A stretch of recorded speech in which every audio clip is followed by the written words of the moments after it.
Bienvenue, si vous nous rejoignez, on est ensemble jusqu'à 10h, c'est vendredi, on se détend, il y a toute l'équipe qui est autour de la table, ça fait plaisir, il y a Thomas Lécuyer, il y a Mike Perez, il y a Virgile, il y a David Petard, ça va messieurs, tout va bien? Ça va très bien. Tendu. Je prends un café encore s'il vous plaît. Non, pas le temps, on enchaîne. Le café, ça sera pour tout à l'heure. Avant cela, je vous propose peut-être le petit café devant la télé, pourquoi pas, puisque Thomas vous propose un truc plutôt sympa sur MyCanal. Hein. Cinémascope. Vous allez nous parler de Marie-Antoinette. Oui, un petit café ou alors une petite tasse de thé avec des macarons, puisque ce matin on fait un bond dans le temps, direction Versailles, avec la 2e saison de la série événement Canal+, Marie-Antoinette. Alors attention, on ne parle pas d'un simple biopic historique poussiéreux, mais bel et bien d'une série qui met le paquet sur le suspense et l'intrigue. Alors est-ce que vous êtes client, vous, des séries historiques, Alors moi, costumes, grands pas décors, du tout, etc. c'est la super question. Ouais. Dans ton avait, j'avais C'est bien vrai. aimé. Alors oubliez justement le côté un peu ennuyeux, poussiéreux parfois de ces séries, oubliez les macarons et le rock'n'roll de Sofia Coppola qui avait déjà adapté la vie de Marie-Antoinette au cinéma.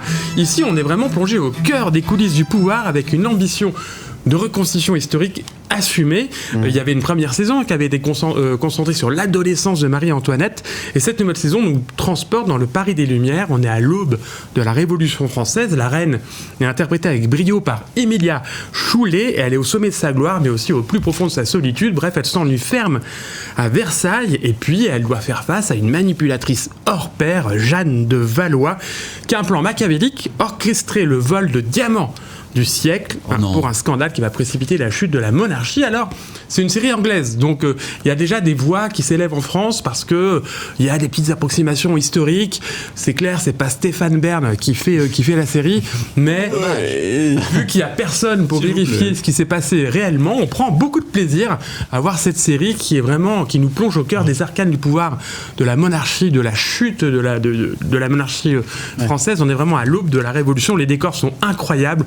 Les costumes sont hallucinants, acteurs formidables. C'est un vrai coup de cœur pour cette série, Marie-Antoinette, saison 2, et c'est à découvrir en exclusivité, Philippe. Sur Canal et sur MyCanal. Très bien. Merci Thomas Lécuyer pour ce bon plan TV à découvrir tranquillement. Oui, David? Non, à l'aube de la Révolution, ça me parle pour la France.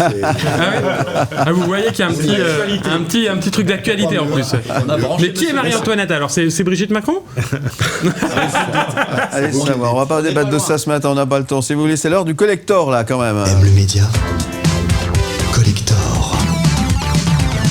Et le collector vous plonge en 1996 avec ce tube interplanétaire. C'était de la folie. Voilà, toutes les galaxies, même un CD de titre sorti le 23 octobre justement 96 par la chanteuse italienne Gala, Freed from Desire, extrait de son 2e album Come Into My Life. Disque de diamant quand même en France, ça veut dire plus d'1 million de singles vendus en tout cas à l'époque, et puis elle atteindra le top 13 en Suisse, ce qui rend Freed from Desire si unique. Il faut l'avouer, c'est quand même. Les paroles. C'est qu'au-delà d'un simple. On va parler des paroles justement. Au-delà d'un simple tube dance des années 90, il porte un message profond. Gala exprime une vision du bonheur détaché des biens matériels. Le refrain est emprunté en fait à une prière bouddhiste, je ne savais pas, et la chanson devient une véritable ode à la liberté intérieure et à la simplicité. Et ironiquement, eh bien, cet hymne spirituel est devenu un chant de stade auprès des milliers de supporters. Mec, je ne pourrais pas dire le contraire. Énormément d'équipes qui utilisent cette musique après un but marqué ou comme ça. Ouais. On l'entend beaucoup dans les stades. On peut dire que les paroles sont faciles à retenir. Oui, c'est ça, c'est vrai, c'est pratique. La mélodie est incroyable. C'était pas destiné pour les stades, justement. Gala, vraiment, il y avait quelque chose de presque religieux en tout cas. Mais pour ainsi, en fait, que la musique, même née d'une réflexion intime et philosophique, eh bien, peut transcender les frontières et rassembler énormément de monde autour des stades. Gala est sorti de Freed from Desire. On adore, on adhère, c'est le collecteur du jour. Le journal de la musique. Les news.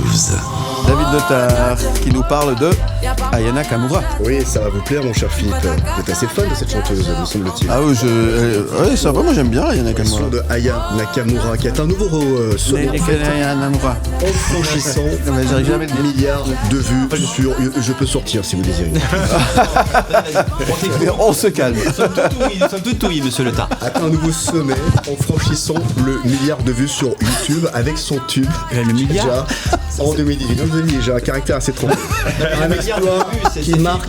Attends, il parle encore. Un exploit qui marque un tournant dans sa carrière, mon cher Virgile. Elle devient ainsi donc la première chanteuse africaine à atteindre ce seuil et la 5e artiste noire à y parvenir, après des légendes comme Nicki Minaj, Beyoncé ou encore Whitney Houston. Ouais. Dja donc rejoint le cercle restreint des chansons francophones ayant dépassé le milliard de vues, aux côtés d'Indila, Willie William et Stromae.